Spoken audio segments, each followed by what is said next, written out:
Hey guys, we're back with another episode of the Disruption Podcast. It's your boy Ankh Garg with my co-host Ludwig Arroyo. What's up, everyone? Guys, today we have a very special guest, someone who flew all the way up from Nashville. You've probably seen this guy's work disrupting in a variety of categories if you've been anywhere near the internet in the past 5 years.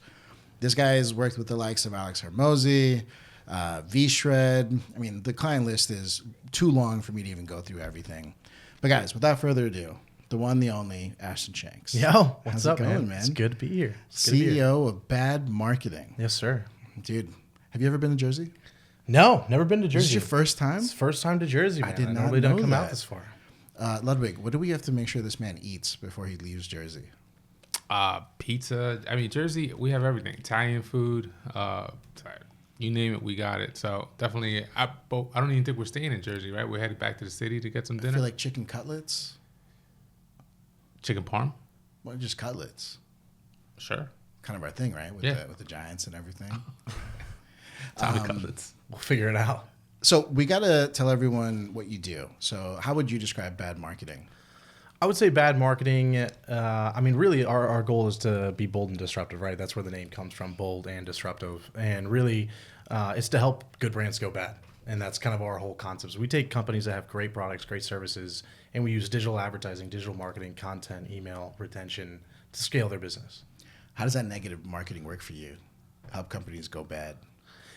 Man, it's been working really well. Yeah, man. I mean, when we were coming up with the name, right, it was one of those concepts of like, you gotta have some balls to call your company Bad Marketing. Yeah, for real. And you've got to be good too. You can't be mediocre. You can't just be like average. And so really, when we were trying to building this company into $100 million brand, it was like, if we were on the name of a list and massive companies were going, all right, these are all of our agencies, Bad Marketing is going to stick out on that list. Like, you're going to want to know for sure more about the company. I think at the end of the day, when you're running a podcast called the Disruption Podcast, and there's a company that's called Bold Bad and Marketing. Disruptive, right? It's like, oh, this is a perfect fit. We gotta get Ashton and Eddie on the show. So let's talk about the inception of Bad Marketing, because 2023 is when you guys launched. Yep. Yeah, in October. Yeah. But that's not the actual start date for you in marketing Correct. and everything. So let's give everyone at home a little bit of background. Yeah, so my original agency was called Heman Media. Started that in 2020, so still not that long ago. And Eddie, who's my business partner, he had his agency, what was called Ford Media. And they're about 5 years old now. And so we're at very similar start times. And my company mostly focused on paid media buying, direct response advertising, copywriting, things like that. And Eddie's really focused and we're incredible at content and retention, email, SMS, things like that. And so, Eddie and I had many clients that we would work on together already as agencies because they would use them for content and us for ads. And we started a mastermind together a few years ago, about 3 years ago now. And we meet quite often, and really when we were just kind of outlining the next trajectory, our goals for either exit or growing the companies into a really large brand, we started going, okay, if I was to do this, I'm going to have to go do this and do that and do this. And what we found was a lot of the gaps that we had, they had mastered. And a lot of the gaps that they had to really build their brand, we already had mastered. And so at some point, it was like, do we just really try to work really hard to both build these brands, or do we just come together, combine the forces, and all get to play together? Dude, I'm jealous. Yeah. He just found someone else that filled in all the gaps. Where do we find one of those? That's a great question because, my next question for you was, how did you and Eddie meet? Like, where'd you meet? Yeah, it was funny. We go to a lot of different events, and one of the events was out in LA. And I had a buddy who was like, hey, I know you're going out to this event in LA. I have a friend who they have an Airbnb. They have an extra room. If you just want to crash with them, probably could do that. And it turned out to be Eddie. And that's where we started to get connecting. And you probably, like, when you're running a lot of the similar circles, like you get with another agency owner, you start sharing stories. And like, oh, I know that guy. Oh, we had this story with that brand too. And it just kind of kicked off a friendship to where it just kind of grew over time. And over time, we had just got to kind of see in the agency space where there's a lot of chances to screw someone else over in the agency space. Sure. Many times, right? Yeah. Client goes, oh, I'm not happy. They go to your agency. And that agency always has the opportunity of like, what do I do here? Do I take the business, get the client, or do I do the right thing? And there were several instances where both of us, without each other knowing the other person, Did the right thing. which was that first like, oh, I can trust this person. I see how this person acts and does business. And so that's really what kicked off our friendship. That's a big deal, because whenever you're partnering up with somebody, it's all about trust first, right? And so, being able to have that time with him out there, and prior to, what year are we talking now? Oh man, this would have been 2020. Yeah. So you met in 2020. Mm-hmm. You had 2 agencies. You came together 2023. Mm-hmm. Yep. So what was the name of your agency? Heman. Yeah. How do you spell that? Hemon. What did that mean? So Heman was the nickname for the architect of the pyramids at Giza. And so the concept for me was like, I wanted to build a company that when they looked at it, they didn't understand how it was possible. Just like how we see the pyramids. It was like, how does this happen? I don't understand how they pulled it off. And very similar with our clients. I wanted our campaigns, the things that we did for our clients, to be things that people go, that shouldn't be possible, but that company pulled it off. And so that's what we wanted to build Heman around. That's awesome. History. Yeah. Big history buff. So now you get together, you bring your clients together with him. How do we get to the point where we're dealing with the Alex Hormozis of the world? Well, realistically, I'd started working with people like them way before. I was very lucky that... Bro, you are so good at the Vanna White thing. It's impressive. it's just impressive. I appreciate you. Yeah. You said, hey, man, it's my company. Yeah, like, it just needs to be called out. Bet. Yeah. Continue. So, I was very fortunate to have built somewhat of a reputation of what I could do before I ever started my agency. I was the director of advertising for a company called Traffic and Funnels, which was a very big consulting information product company in the info space. And I had built a lot of my reputation there. And so when I had left and started my own agency, it was a very quick influx of clients. We went from 0 to 118K in monthly recurring revenue in like 86 days. And so we had built a lot of reputation, and the results that we were getting consistently grew and grew. And so from, these people just kind of, hey, I keep hearing this name. How do I get a hold of this guy? And so that's where our relationship started. Monthly recurring revenue at 118 in 86 days? Yes, sir. Yeah. Can we get into the nuts and bolts of that? Because I feel like if I'm listening to this podcast, I want to know from the ground up, right? Like, we get all these, when I'm going through Instagram, I'm looking at the feed and I see the Alex Hormozis on my screen, right? And I'm like, all right, this guy's already at that level. Yeah. Right? He's talking $1 million, $100 million, whatever the case is. People are looking at these Instagram feeds and they're saying, how do we even get started? Like, what are the nuts and bolts that get you there? Yeah. How did you get to the 118 in recurring revenue?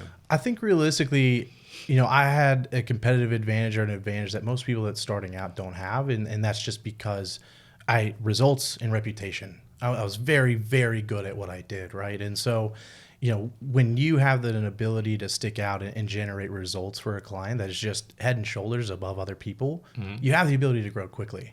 And so also one of the things I think that grew my reputation really quickly was that tons and tons of people had already watched trainings from me on what I do, because while I was at Traffic and Funnels, I was behind a lot of their products. So, their Facebook ad course was by me. And so thousands of people had seen my trainings already, which, realistically to date, when people are asking me, how do I stick out? How do I do this? A Facebook ad agency, it's like there's so many Facebook ad agencies out there. You have to innovate something. Like any great business, they're always looking for something that gives them the competitive advantage. Yep. And so if you just run Facebook ads or you just do creative, but you don't have a specific style that is innovative, that allows someone to have a competitive advantage, you're just going to drown yourself out. So for me, I had already built it. I had built this process. It was a 3-phase process for running ads that was very systematic, very methodical. And so people knew my process. And so without even knowing me, when they were talking to me about how they run ads, it's like, oh, I do phase 1 and that's what this does. And phase 2 does this. And I was like, that's my process. And so my innovation had just gone out. Gotcha. All right. So when it comes down to bad marketing, I mean, it's ridiculous how long of a client list these guys have. Yeah. I mean, literally, I probably see them 1 in every 6 posts on Instagram. It's probably going to be my guess. It's something that Ashton has been behind. I think what people don't know is like the process of like making something disruptive. I mean, we would literally have two agencies on a podcast right now, and the idea of coming up with that creative concept that's going to actually carve out its own lane, right? That's a unique gift that some people have and some people don't. Maybe we should dive into that. Do you have like a favorite story of a scenario where you guys definitely disrupted? Oh man.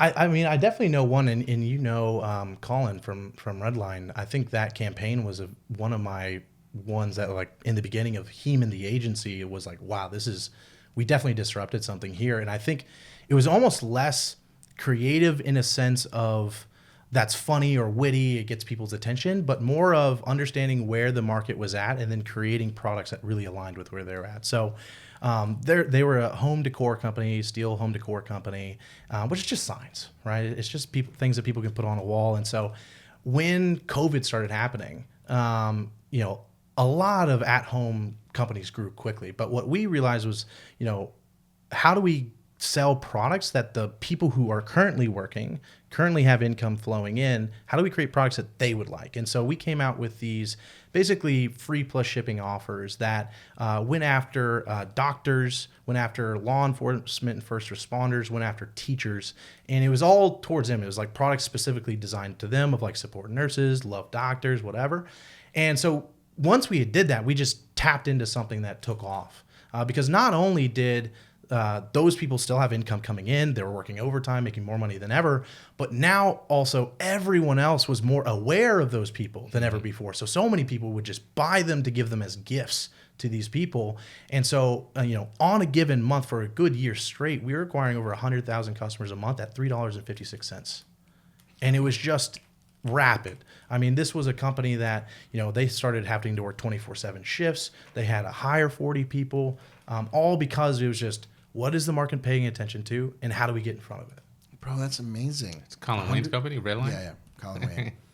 Nice. I remember watching Colin transition from fitness into home decor, and he just kind of like took over overnight, honestly. I didn't know you were behind some of the strategy, but I remember, I think he posted a photo of you guys together, and I was just like, who is this guy? I need to look him up. And that's when I discovered He-Man, and I'm just like, oh, this guy's everywhere.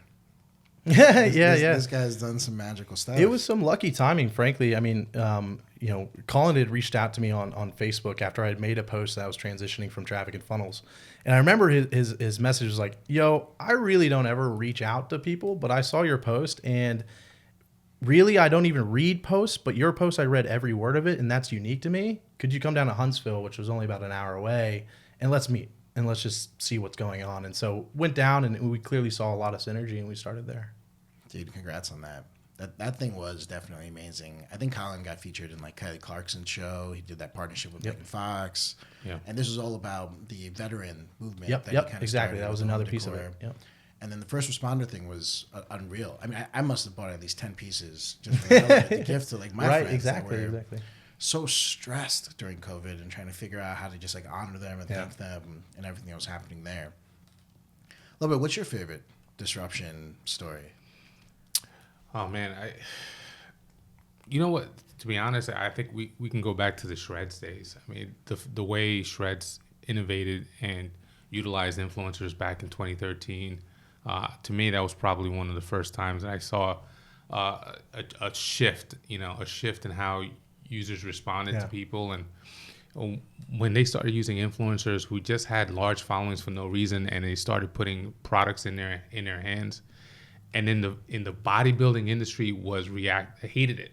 You know, the way they reacted to Shreds at the time, because they weren't getting the type of views and they weren't getting the type of love. So I think, to me, that's always going to be a big benchmark for how to innovate or how to change or create a category in an industry. Like the way Shreds did it back 2012, 2013, 2014, it's still something I would study. You know, that's my favorite. Well, it's almost become like the foundation for almost every other supplement brand. 1,000%. Like, you look at a supplement brand now, and it's like, you're not using influencers. What are you even doing? Like, 1,000%. You don't stand a chance. Yep. Yeah. Wild. So, how do you see Facebook marketing now changing? Everyone's complaining about how they're not getting return on ad spend when it comes to Meta.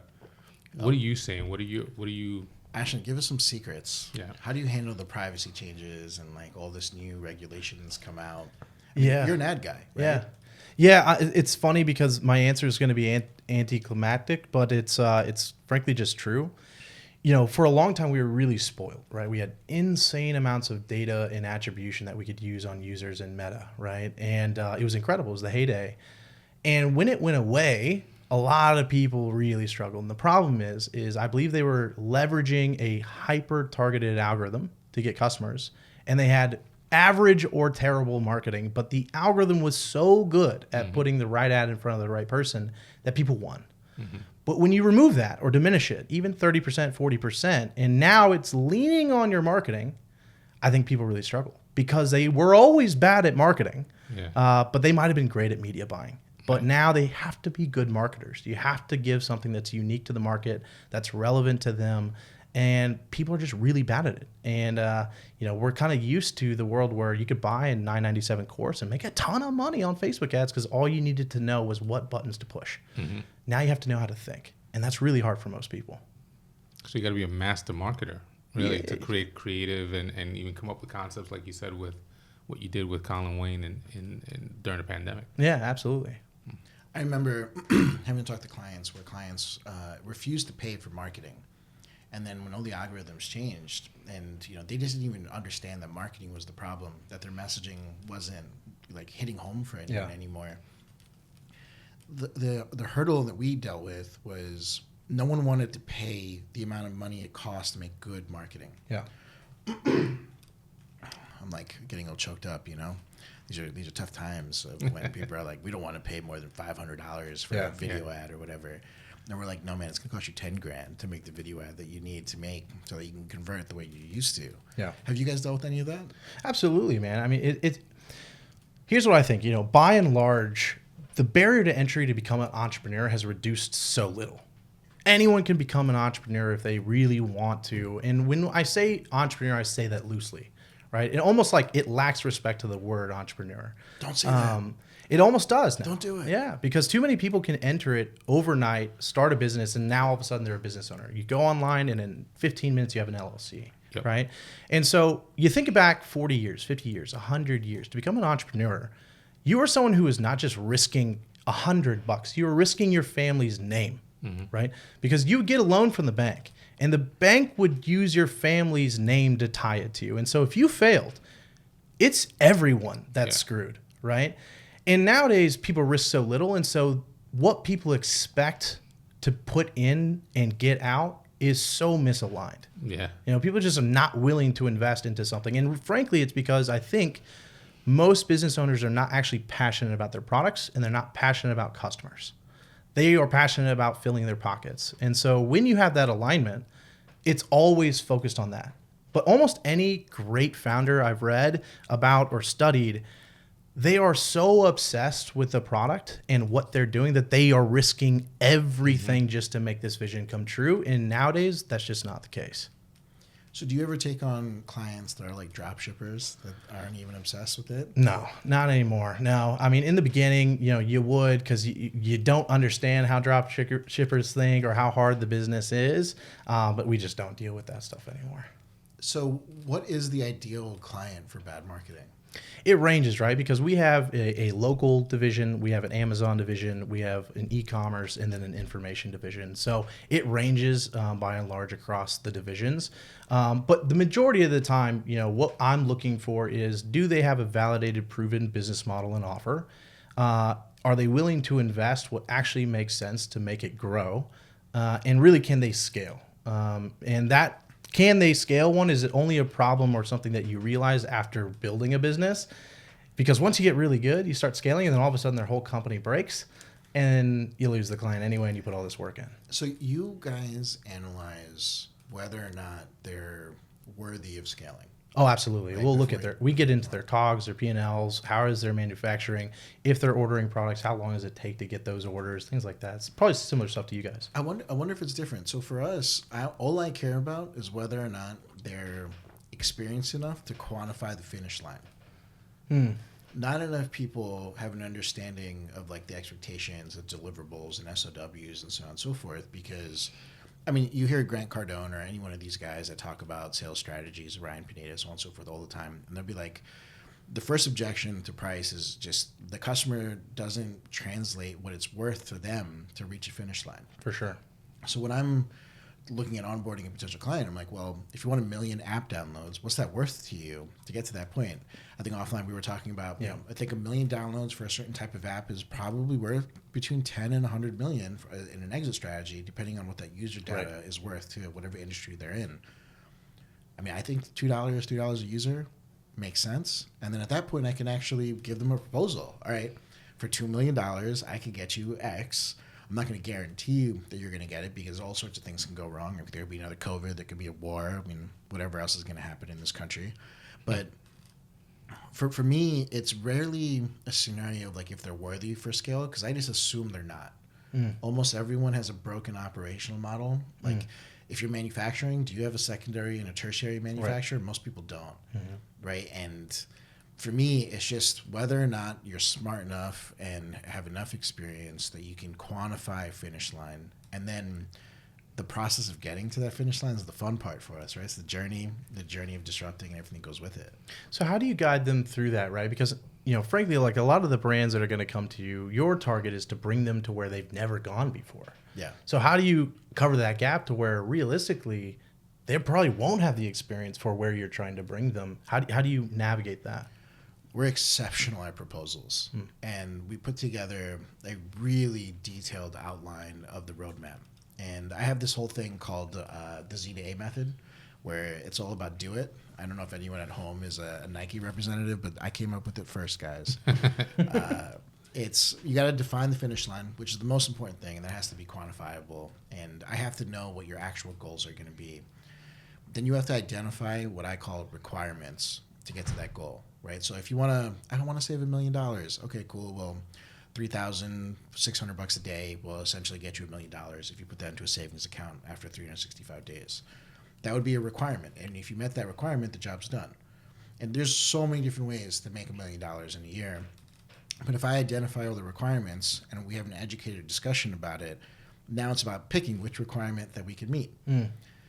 The I is about identifying aces, and that's figuring out who in our network can remove obstacles for us, right? So for conversation's sake, a retainer client paying us X amount per month if we wanted to make $1 million, we'll solve that problem, right? And there's other people that are aces in scenarios like, let's say that we're trying to do a nonprofit thing, and we have a friend of a friend who's a VP of events at a bank. Obviously, that's an opportunity to get fundraising or whatever things that we want to do, and everyone's got a different network. Yeah. But no one knows how to tap into their network. I mean, if I asked you like who's in your Rolodex, there's probably names you've forgotten over the past decade of people that you could call on for stuff. But then if I'm like, hey, do you have a credit card processor? Right. Because Ludwig and I keep arguing that a credit card processor takes more than 2 days to get a check deposited into our account, and it's so annoying. And we need a new credit card processor. But we're trying to figure that out. But like, I bet if I asked you that, you'd be like, you just like roll off names of who it's going to be. Clients don't know how to identify those aces. And honestly, those aces make my life so much easier because they remove those obstacles. And then the last thing for these clients is the T, and that's take action, because you got to have tunnel vision. And if you have tunnel vision to get to that goal, that identified finish line that's like like quantified with KPIs and measurable, dude, everyone just closes at that point. They write the check. So I just walked them through that ZDA method, my reverse roadmap methodology, and it just works. Ludwig's seen it. He's seen me on these calls with these clients, and it's like a light bulb moment. I don't know. How do you describe it? It's insane. I mean, first of all, the ability for him to be able to get people to just to show how he understands whatever industry we're talking to, whatever vertical we're looking at. I mean, the conversations that he has with people, and he's pulling from different networks and past history. It just, I can't even explain it, you know. But he gets people to understand that he understands their goals, their vision better than they do. Yeah. And you know, I guess that's Ankur's superpower if you had one. What's your superpower? I mean, other than the insane biceps that you've built in the past 6 months or whatever it is, you know, this man's biceps, the poor bad marketing polos, they're not big enough. They're just not big enough. I think my superpower has always been I have the ability to solve complex problems very quickly. I can see something that is very complex for a lot of people and navigate to a solution very, very I'm like, fast. hey, Ashton, what's your superpower? I'm a genius. That's my superpower. No. Ashton's not lying. I've seen him try to solve a problem that someone's like, hey, how do I hit this, ROAS on what it needs to be, which is actually a very complicated problem for most people. He broke it down on one sheet of paper, only using like a 3-inch by 3-inch piece of that paper. And then he looked at the person and was like, hey, does this make sense to you? And they were just like, how did you break that down so simply? And it blew my mind. Yeah. And then I'm like, all right, I got to call Ashton out in my keynote. And then, I made a little joke about the bad marketing thing. And it just, I think people laughed. Yeah. But that was good. But no, you are really, really good at breaking down complex problems. And I've seen it because your content is so amazing. Oh, I appreciate Can we that. talk about that content strategy? Like, Sure. We have that discussion of being disruptors, and the plumber always has a leaky faucet problem. Yeah. But when you're working on your own content, how does that work for you? So, really we've taken a lot more effort into our content. We've seen the results and the fruits of investing into the content. And so, Eddie and I both are very, very heavy into our content side. And so for us, it's been surrounding a team of copywriters around us, and then breaking it out. So essentially, like for me, my Facebook profile is something I'm always writing. And so a lot of the times our content team, our copywriters will use those pieces to disperse out. But for videos and things like that, we just schedule it once a week. And really for me, it's just, what am I learning right now? Eddie is very, very good at the content that gets massive reach, that gets sales, things like that. He's so good. He's incredible. I get jealous. Yeah, he's a natural. I get so mad. Yeah. I'm like, how did he come up with this? This is so good. Yeah, and for me, it's much more I'm like, what am I reading right now? What interests me? And so it's like, I want to learn, how do I solve problems in my sleep using the subconscious brain and how it gets 11 million pieces of information Blue a zones second, all day, right? Things like that, and so for me, it's just the more I'm reading, the more information, and that's where my stuff is coming from. But Eddie he's so good at just knowing this is going to get views. I'm going to go do this piece of content. I want to know how bad marketing markets bad marketing. Right now, it's driving traffic to our website with creative ads. We've done almost anything you can think of, even back with Heman, low ticket product ascensions. That did pretty well, especially because our business was not just media agency. It was also a training program for advertisers. It was also a recruiting company. And so we just had a low ticket trainings that would then filter people into those other offers. And our team is really good at building funnels that liquidate themselves and were profitable. And so for us, we had funnels that we were spending 30 to 40 grand a month. We were generating about 32 or 42 grand a month. We were just barely profitable. So we were break even on ad spend on day zero. And then we knew within about 46 to 70 days, we would pull another $100,000 to $200,000 from it in client retainers. So there's a lot of different paths we do it. Right now, though, it's just really, really creative ads that are thought out, storyboarded, production, driven to our website. And we found the bigger brands like that much more, rather than driving to a call booking calendar or things like that. Yeah. Just driving to our website. But lately, what we've realized is just so many people put so little effort into their ads that if you're an agency and you just put effort, you don't just do, I'm going to hold this selfie video, but you put out the work and it's a day of shooting and it's a full thing, you stand out like crazy. And I think, frankly, at the end of the day, it's just the brands look at that and go, I want that. Yeah. I want that style. I want that high level production. I want that, because you got to understand branding.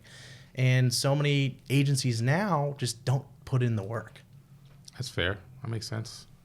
Do you have a baseline, a brand level, a level of revenue that you won't work with? I think realistically right now for e-commerce, they've got to do at least $1 million a year. For advertising, they really need to be spending at least $30,000 a month on ads. And that's probably our baseline. Okay. All right. So we're at that point of the podcast where we're going to go ahead and be vulnerable and give you the chance to ask us anything Heck yeah. you might want to ask. Because, you're a hyper-talented podcaster yourself. Your shows are awesome. And, go for it, man. What could we possibly answer for you? Or what are some things that you haven't learned about us looking at our social media? Yeah. So, Ludwig, I know your background is, photo shoots, fitness industry, right? Yeah. from what I can see and what I hear, you're one of the best in the game for it. Thank you. And you're really the creative visionary when it comes to the agency, and also you're managing a lot of the sales, right? What are the conflicts that you two currently have as you're trying to grow this thing? Do you ever have those times of like you're trying to build different visions? And today in Jerry Springer's episode, Oh man, my God. will That's this great. partnership make it? Stay till the end to find out. That's great. dieting is really tough when you're building a marketing agency, and I have a moment of like a sprint where Hangry Encore comes out, and I'm a different person. Yeah. And I think that probably drives most of our conflict. Okay. Because Ludwig's like, bro, just go take a break and get like a Chipotle Yeah, burrito. that Snickers commercial where the person is like super angry and then they're like, "Good, just have a Snickers. Snickers." Yeah. Right? That's awkward for sure. I think that's a big one. When I first joined forces with this guy's such a visionary that he wants to go in 72 different directions Yeah. at 110 miles an hour in every direction. And when I first got here, I was like, "Uncle, let's look at the slate of ideas and brands and visions that you have. We got to cut like half of these out. We got to move some of these to the side and put them off into Q4 of next year or whatever the case is, because he does want to do everything. He wants to do everything well. I'm a good to great. You ever read Good to Great? That's my like philosophy on business. Like master one thing and be great at it. The hedgehog theory. Yeah. Right? And Anchor's a little bit of, I want to be great at 10 different things. So I think initially that was something that we had to get over. And, to his credit, he was like, yeah, let's see what we can put into, Q4 of next year, Q3 of next year, and let's map this out. And, ever since then, we've been great. Dun, dun, dun. The results are in. Ankur lied about it. And he just didn't tell Ludwig that he kept working on that project. And then like 6 months later, it's like, hey, by the way, this project is here. Young we Greeds. just got the shipment of inventory. It's at the warehouse. It's like, wait, did we decide we weren't going to do that? Yeah, Oh, 1,000%. I brought an investor. I just didn't tell anyone. 1,000%. We got to where we're at. It's tough. It's tough. The sales cycle for what we do is so long, and the networking that happens. Like, did I know I was going to own my own podcast studio? I mean, it was probably an aspiration. I have my own content studio for what it needed to be, but the timing of things, I feel like the universe is going to put in front of me as long as I'm going about it with the right intention, right? Not screwing people over, being a man of my word. It's what gives people a reason to want to follow and participate and be part of the journey and what goes there. Yeah. But yeah, sometimes you just gotta lie to Ludwig. And, say, we're cutting it. But in reality, younggree.com, it's gonna be relaunching pretty soon. Probably not when this episode drops, but soon enough.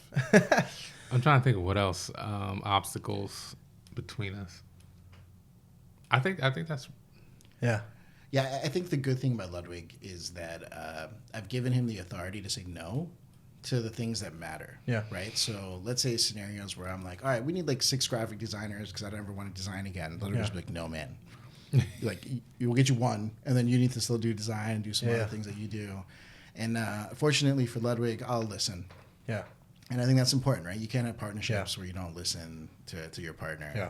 And that extends to marriage, that extends to all sorts of different things. Any relationship you care about. Yeah. I care about you, Ludwig. appreciate it. I make sure that you have food. He does. And snacks, plenty of freaking Reese's Pieces. And sometimes you just gotta slip me a Snickers, man. That's It'll it. be okay. I gotta get a lifetime supply of Snickers in your office. So have you guys read like Traction, Rocket Fuel? Yeah. So like, would you say you're an integrator or are you a visionary as well? It's interesting because you're a creative, so I see visionary, but So what you don't know is that since 2002, I've been in corporate, so I worked at like telecom for the last 20 years. A small startup Called Verizon, then T-Mobile. So I have 20 years of sales experience, sales leadership. While I was doing that, I was doing photography on the side, and I grew that. So because I have this. being an exec at Verizon wasn't enough. He got bored. He was like, "Let me be creative on the side." for sure. So I think I have a little bit of both. It's weird, and that's something I struggle with. Trying to figure out whether I'm an integrator or a visionary. Because right now, Why do you feel like you struggle with it? Do you feel like you should be one thing or the other? Yeah. It's that it's like this internal conflict I deal with, whether I should be one thing, and at times I have been that one thing, and then I come into the corporate world and I'm the other thing. Here, I think I'm more, I like to cede control to him in terms of the visionary, because you can't have two visions as a CEO or in one organization. I think it can cause conflict. So I guess here I'd be more of an integrator. Yeah. Yeah. Uh-oh. We got to spill the tea on this then. So I'm trying to turn him into an activator.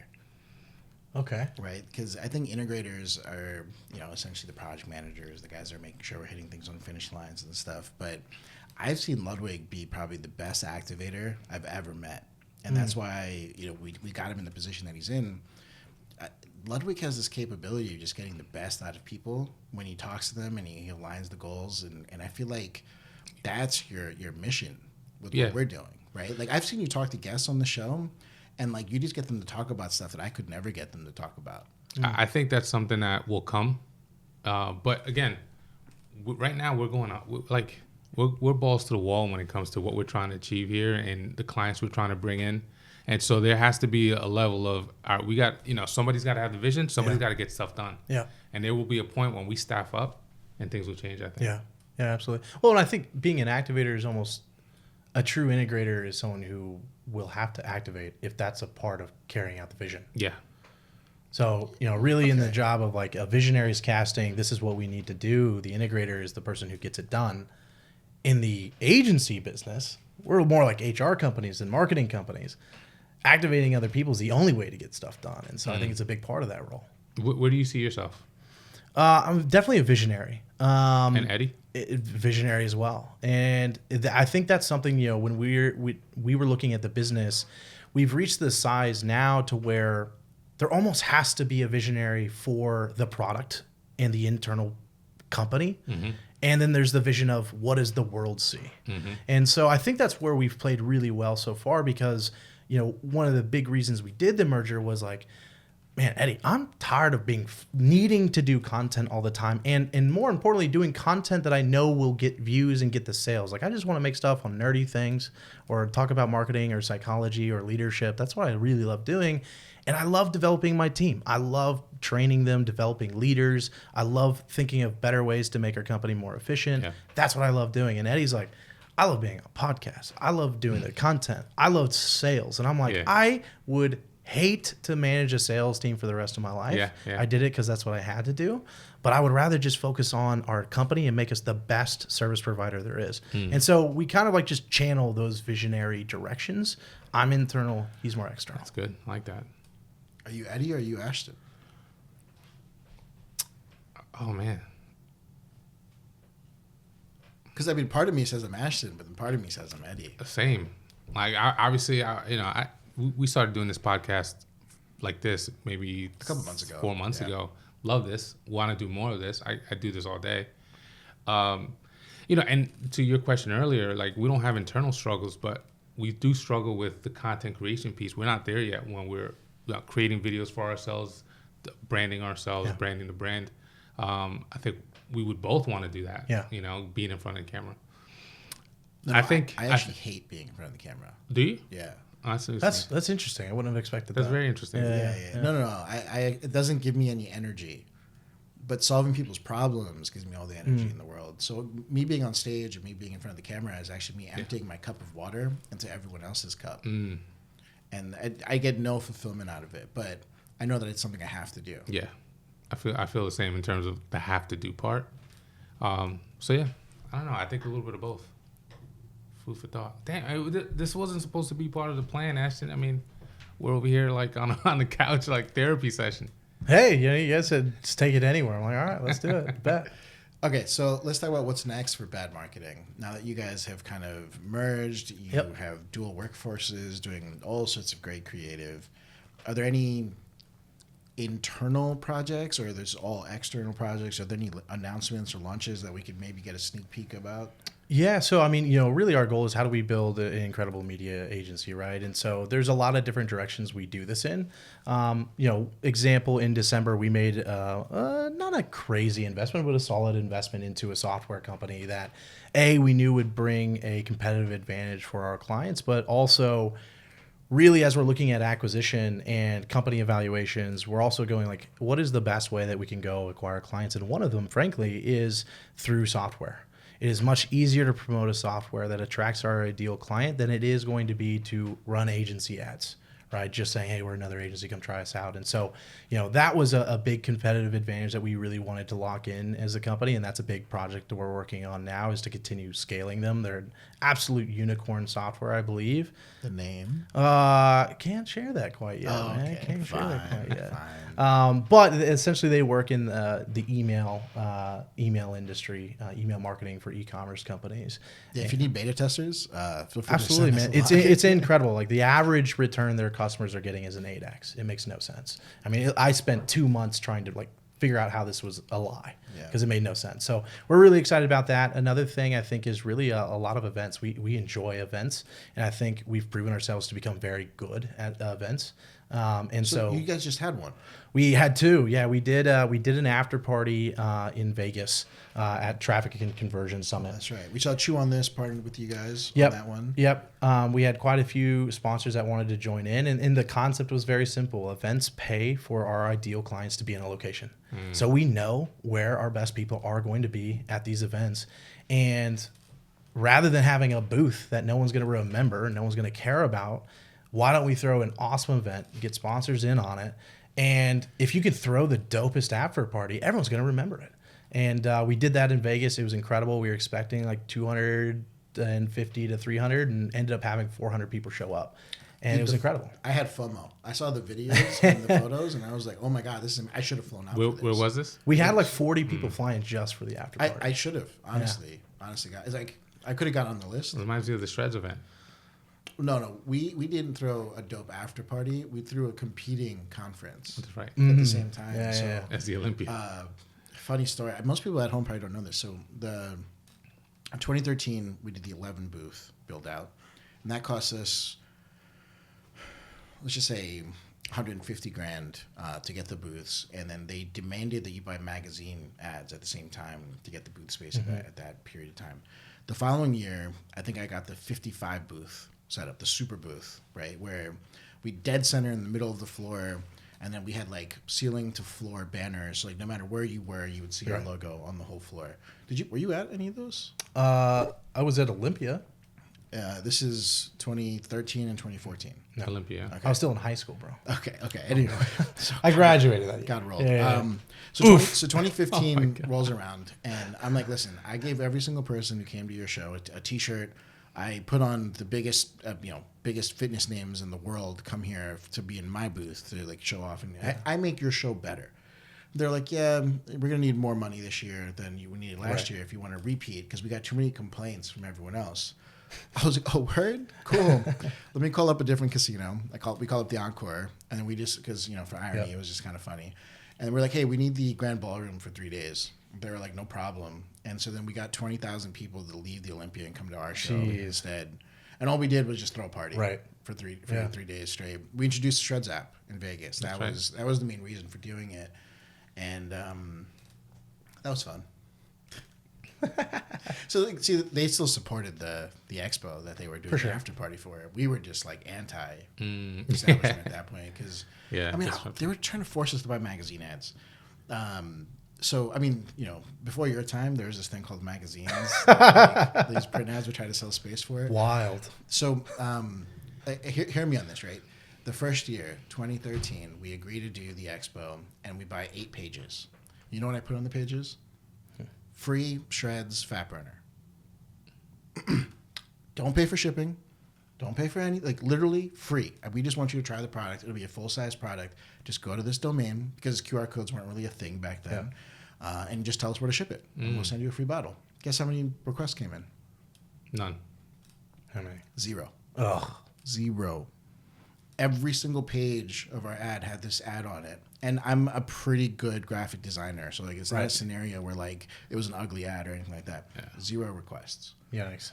So all your data that you're showing me, hey, we have X amount of readers, and then there's these like people who don't necessarily subscribe, but like it's sitting in an office on like a coffee table, and like they get to see it too. It's all BS. Yeah. And so I came back to them like, listen, like my campaign didn't work, and there's no reason for my campaign to not work. I promise you, my partners were so mad at me for pushing this because they were like, we're gonna have to give out 100,000 free bottles, and I'm like, nah, I don't believe it. Yeah. And I thought this would be a case study to use against them, but just it proved once. So and for neither all. of us were right. But it proved once and for all that like the way that show was being run, unfortunately, wasn't gonna last, right? Yeah. And they have obviously since changed their advertising model and their requirements of brands and stuff. And who knows? I mean, I don't know if Ludwig thinks this is a cancel project or not, but we might have to go to the Olympia next year and have a booth. This year? No, probably not this year, but maybe 2025. It might be the return of an Anka Super booth. I don't know. You could just see the heartburn. Yeah. He's like, I don't know. Let's talk about that. Okay, yeah. Real quick, Ashton, before we close up, I did want to get a sense of you on how you guys deal with any failure, if you've had any failure in the last 2 years. Oh man, so many. Yeah? Which ones do you want? I don't know, the best one, the biggest one. Which one like stole your sleep for a couple nights? Several. I think when I was growing Heman, it was before the merger. When I was growing Heman, that company I worked at, Traffic and Funnels, essentially we had kind of kept in touch, and I felt like a big part of that company. I was there when they were really small, started as an intern that worked for free, worked my way up. Anyway, in this would have been 2021 or 2022. Yeah, 2022. Essentially, they had come to me because the companies were not in a good spot. They really needed help. And they wanted me to come back in and help them try to, turn the company around and grow it. And essentially, long story short, back and forth on like what roles did I take. At some point, I was, I think you guys need new CEOs, a new CEO, and I don't think it should be you guys. I think what the company needs is, frankly, just innovation, new products. I think we really need to get back down here and innovate and bring something new to the market. And at that point, they're like, no, it's not a good idea. Anyway, a few months later, reached back out and was like, you're right, let's do this. And so we bring it back in. I take over as CEO and take over as a majority owner of the company. And while I'm also running Heman Media, Heman X, and Heman staffing at that point. And so I had, not a huge team. It was like 50 people inside of Heman at that point. Basically over a weekend.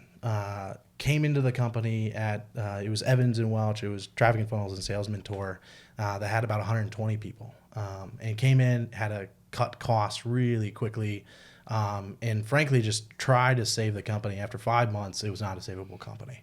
Coming in, we had to cut 40% of the staff, cut a lot of the overhead. I mean, we were talking over $800,000 a month in fixed costs. And so anyway, by the end of it, had to end the company. A lot of people that I had recruited in to try to rebuild team and leadership. A lot of people had just say, we ran out of time. It's no cash, and had to kill the companies. And essentially Heman wrapped the assets into my brand. And that was probably one of the hardest things of, letting go over 100 people. Oh. And, on the last day, nearly 50 of just thank you everyone for working so hard, but we're out of time. Anyway, 2 or 3 months later, November, I get a CID on my desk from the FTC on something that those companies did 3 years ago. And I was the CEO. So I was the CEO for 4 months. At the end of CEO time. For 4 months, took no salary, took no distributions, nothing. And then for the next year or so, we just settled a couple months ago with the FTC, but battling them for over a year on something that what do I do?